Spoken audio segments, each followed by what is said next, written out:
Hello friends, आइए देखते हैं लेमन ग्रास के टी कैसे बनते हैं। ये कुछ जिंजर के स्लाइस हैं जो मैं इस पानी में डाल रही हूँ, और ये लेमन ग्रास के स्लाइस हैं। ओके, और ये रोज पेटल्स है जिसको मैं धो दी हूँ, फ्रेश कर दी, इसलिए इस तरह से दिख रहे हैं। एंड ये सिनेमन,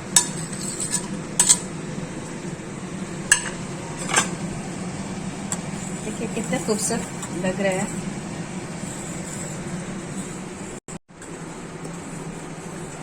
ये फुल ऑफ एंटीऑक्सीडेंट है। अगर आप लोग में से जिनको भी कफ हो या स्नीज हो या कोल्ड हो गया हो, तो आप इसे जब पिएंगे तो वो आपका क्योरिंग हो जाएगा। और ये एंटीऑक्सीडेंट है, एंटी इन्फ्लेमेशन है। ओके, और ये एंजाइटी को भी रिमूव करता है बॉडी से, बॉडी पेन भी रिमूव करता है, हेडेक भी इससे जाता है। इसके बहुत सारे फायदे हैं। जब व्हाइट हो जाएगा, इस पानी में जब उबाल आ जाएंगे, बॉईल हो जाएंगे ये वाटर, और ये रोज पेटल जैसा दिख रहा है, ये रेडिश है, तो ये जो है पूरा व्हाइट हो जाएगा। तो फिर इसे हम लोग इसे हम लोग पी सकते हैं। और ये बहुत फायदेमंद है, इससे हेडेक जाते हैं। आप पीने के दौरान ऐसे ध्यान करें, इसकी स्मेल लें, इससे हेडेक भी जाता है, एंजाइटी भी जाता है।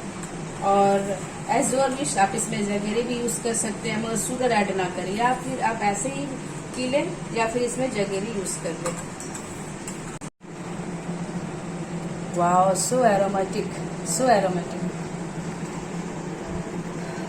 इससे ना पूरा हेडेक चले जाता है, एंजाइटी भी दूर हो जाता है।